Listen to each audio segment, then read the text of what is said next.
Hello guys, eu sou o Teacher Júlio da English Bay. Esse é o primeiro vídeo do ano e nada melhor que começar um ano de estudos aí do que conhecendo um pouco melhor a língua inglesa. Nesse vídeo eu vou te contar algumas curiosidades sobre o idioma. Aqui vão os 10 fatos mais interessantes, na minha opinião, sobre a língua inglesa. Se prepare, vamos lá. Let's go!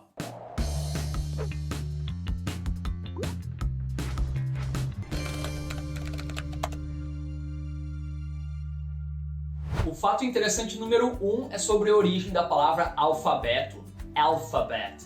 Lembrando que a pronúncia que o PH em inglês sempre soa como F, alphabet. Mas qual é a origem? Você sabe o que significa? Da onde surgiu a palavra alphabet? A palavra alphabet se originou simplesmente da junção das duas primeiras letras do alfabeto grego, que são alfa e beta.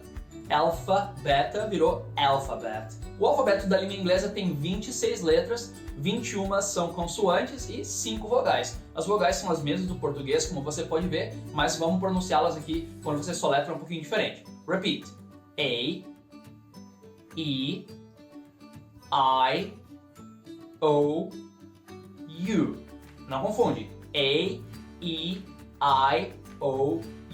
O alfabeto da língua inglesa é o mesmo do português, né? Ele se chama Roman Alphabet, o alfabeto romano, Roman Alphabet, ou pode ser chamado também de Latin Alphabet, o alfabeto do latim, Latin Alphabet. Então, para a gente aprender uma língua estrangeira como o inglês, felizmente a gente não tem que começar aprendendo um novo alfabeto, né? Diferente, por exemplo, do russo. Não sei se você sabe, eu moro na Rússia, por isso eu estou estudando russo. A primeira coisa que eu tive que aprender foi o alfabeto cirílico, Cyrillic Alphabet. Dá uma olhada aqui a palavra alfabeto escrita no alfabeto cirílico. Claro que aprender inglês não é fácil, uma longa jornada aí, mas ao menos a gente tem o mesmo alfabeto, então é só você estudar bastante que você consegue. No fato interessante de número 2, a gente vai continuar falando um pouquinho de alfabeto, é sobre qual a letra é a mais comum na língua inglesa. Como eu disse, tem 26 letras, mas qual delas é a mais comum, que mais aparece na língua inglesa, você sabe? Dá uma pensada aí, se precisar pausa o vídeo, que eu vou dar a resposta agora. É a letra E.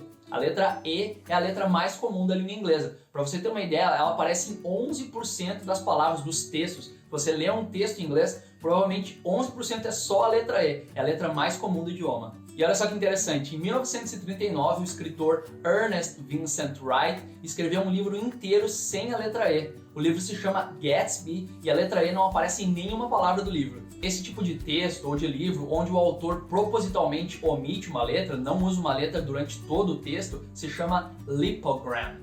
Em português é lipograma, não sei, você provavelmente não ouviu falar, em inglês é lipogram, quando o autor então não utiliza alguma letra por algum motivo, aí propositalmente não utiliza. O fato interessante de número 3 também é sobre letras, aí qual é a consoante mais usada no inglês? A letra E, a gente viu antes, é a letra mais usada, é uma vogal, mas tirando as vogais, que são as letras mais usadas, qual você acha que é a consoante mais usada no inglês? Pensa aí.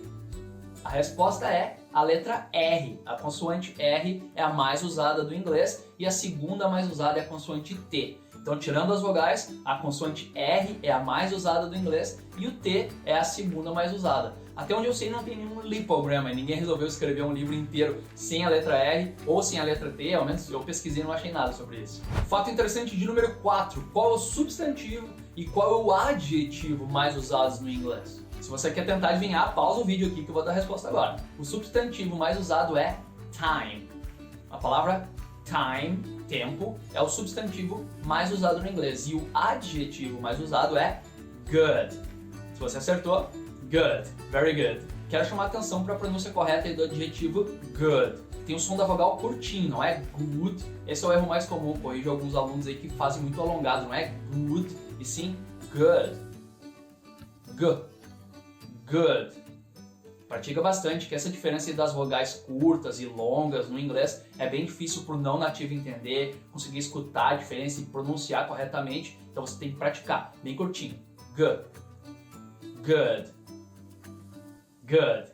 O fato interessante de número 5 é sobre o número total de palavras que existe na língua inglesa. Não sei se você sabe, mas o inglês é o idioma que mais tem palavras. De todas as línguas, o inglês é o que mais possui palavras e totaliza mais de 170 mil palavras no idioma. Sem contar outras 50 mil que já se tornaram obsoletas, não são mais usadas. E como o inglês é a língua mais falada do mundo, ele é também o idioma que mais cria, onde mais se criam palavras. Você tem ideia de quantas palavras novas são criadas por ano em inglês? mais de 4.000 palavras todo ano entram no vocabulário, no dicionário da língua inglesa. Então todo ano se criam aproximadamente 4.000 palavras, o que dá em torno de uma palavra nova a cada 2 horas. Tá, mas eu preciso aprender todas essas palavras, aí 170 mil para ser fluente em inglês? Claro que não, né? Quanto mais palavras você souber, melhor, mas você não precisa aprender todas as palavras do idioma, né? Ninguém sabe todas as palavras. Na verdade, o fato interessante de número 6 é sobre isso. Você sabia que 90% dos textos em inglês consistem somente de 1.000 palavras? Veja só, então se você souber 1.000 palavras em inglês, você já consegue ler 90% de todos os textos no idioma. Estima-se que para você falar inglês fluentemente, você tem que saber em torno de 2 a 3.000 palavras em inglês. Somente 2 a 3.000 palavras você consegue falar sobre qualquer assunto em inglês. E para ler textos, como eu disse, apenas 1.000 palavras você consegue ler aí 90% dos textos em inglês. É possível, galera, ver que não é tanto assim, né? Para você falar inglês sobre qualquer assunto, 2, 3.000 palavras, você consegue, é só você estudar. Tem que sempre dar um foco aí no vocabulário, independente do seu nível, mesmo se você já é avançado em inglês, sempre tem que focar em aprender palavras novas, né? Então, foca aí, essa é a sua meta, 2, 3.000 palavras para falar e 1.000zinho aí, só 1.000 palavras para conseguir ler textos em inglês. São mais de 170 mil palavras, você não precisa saber todas, mas tem um fato interessante, é que apenas 2 palavras em inglês terminam nesse sufixo aqui, GRY. Tem tanta palavra aí, mas apenas 2 delas terminam em GRY, e são palavras bem comuns, na verdade, que você provavelmente conhece, mas você consegue lembrar que palavras são essas? Que 2 palavras em inglês terminam em GRY. Esse é o nosso fato interessante de número 7, apenas as palavras angry e hungry acabam em GRY, são palavras bem comuns, você deve conhecer. Angry significa bravo e hungry com fome, faminto. De tantas palavras, né? Apenas essas 2 então acabam em GRY, são palavras bem comuns no inglês. Bem, tecnicamente existe uma terceira palavra, uma palavra meio nova, alguns dicionários já agregou essa palavra aí, que é hangry. O que significa hangry? É a junção de angry com hungry. Na verdade, essas 2 palavras, angry, hungry, se você junta fica hangry. E significa que você está bravo porque você está com fome. Tá ligado esse sentimento? A gente fica meio irritado porque está com fome, a gente diz hangry. I am hangry. Eu tô bravo porque tô com fome. Fato interessante de número 8, a língua inglesa é a língua mais falada do mundo.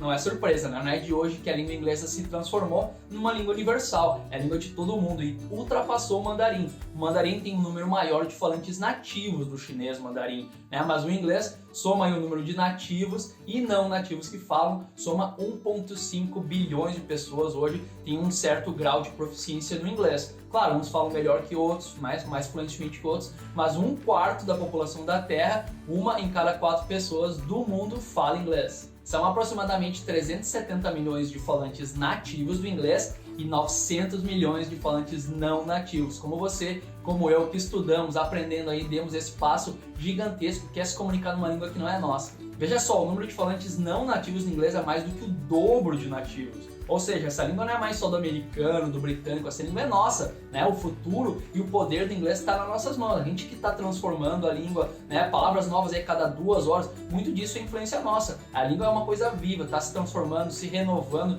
criando o tempo todo, e o poder, o futuro do inglês está na nossa mão. Não só palavras estão sendo criadas aí a todo momento, mas muitas delas também às vezes trocam o sentido. Algumas delas trocam o sentido completamente. O fato interessante de número 9 é sobre as palavras awful e nice. Você sabe o que elas significam? Awful significa péssimo, terrível. E nice, bom, mas você sabe, nice é legal. Mas elas significavam alguma coisa totalmente diferente no passado. O adjetivo awful hoje em dia significa péssimo, terrível, né? Como eu disse antes, uma coisa muito ruim é awful. Mas antigamente, completamente oposto, significava uma coisa maravilhosa, uma coisa espetacular, uma coisa que fazia você fazer né? O som desse adjetivo awful. Awful seria uma coisa cheia de cheia de admiração. Existe um verbo em inglês, muito aluno não sabe, um verbo usado até hoje bastante, que é to awe, que é realmente fazer esse som, assim, ficar de boca aberta, embasbacado. É um verbo em inglês, então se eu vou dizer, é um verbo regular. Se eu vou dizer, por exemplo, eu me embasbaquei, eu admirei a Mona Lisa, por exemplo, eu vou usar no passado. I awed at the Mona Lisa. I awed. Vem dessa coisa, de admirar. Então, antigamente, awful era uma coisa admirável, uma coisa espetacular, mas hoje em dia, depois com os anos aí foi trocando sentido e hoje significa muito ruim. E o adjetivo nice, você sabe, significa legal, uma coisa bacana, nice, uma pessoa também você pode descrever, nice guy, nice girl, legal, bacana. Mas antigamente significava bobo, significava o mesmo que silly. Essa palavra em inglês, silly, é uma coisa boba, né? Que não faz muito sentido, ou até meio imatura, uma coisa meio infantil. Silly, uma piada boba. Silly joke era o sentido de nice. Antigamente, nice era o mesmo que silly, mas foi uma palavra que trocou o sentido e hoje significa very good, very nice. Nosso último fato, o fato interessante de número 10, é sobre essa frase aqui. Leia comigo. The quick brown fox jumps over the lazy dog. Tá, mas aí o que tem de mais essa frase? Bom, todas as letras do alfabeto podem ser encontradas nessa frase. Lembra, né, que o alfabeto tem 26 letras e todas elas estão aqui. E por isso os criadores ou programadores de computador, quando eles têm que testar um teclado, o teclado do computador, essa frase ela é digitada para ver se todas as letras ali, todas as teclas estão funcionando. Eles digitam essa frase para testar o teclado. E aí, curtiu? Como extra, eu ainda queria falar de uma palavra que eu acho muito interessante, particularmente vai ficar um extra aí, que é a palavra comitê em inglês. Committee. Repeat. Committee. Ou pode pronunciar o T ali mais forte. Na verdade, os dois T's, né? Committee. E o fato interessante também, extra aí, é que essa palavra, como você pode ver, é a única da língua inglesa, tem 3 pares de letras repetidos ali. Tem 2 M's, 2 T's e 2 E's. Eu acho uma palavra bem curiosa, então ficou como extra aí pra você. Se você curtiu esse vídeo, deixa o like e se inscreve no canal. Esse ano o canal vai bombar, que a gente tá com vários planos, várias ideias bacanas pro canal, então ativa o sininho das notificações e escolhe todas. Aí você recebe todos os lembretes, todas as notificações aqui do canal. Quando tem aula ao vivo, você é notificado, vai rolar aula ao vivo aqui toda semana no canal e também vídeos novos, semanalmente aqui no canal para você não perder. Ativa o sininho, a gente vai se ver logo em breve de novo. See you next time! E aí, quer saber como é aprender inglês através da prática? Vai no nosso site agora, o www.englishpay.com.br, faz uma aula experimental grátis para conhecer o nosso método inovador, o Aprenda Falando, e se prepara para o mercado de trabalho, para uma viagem, para a vida. Bons estudos!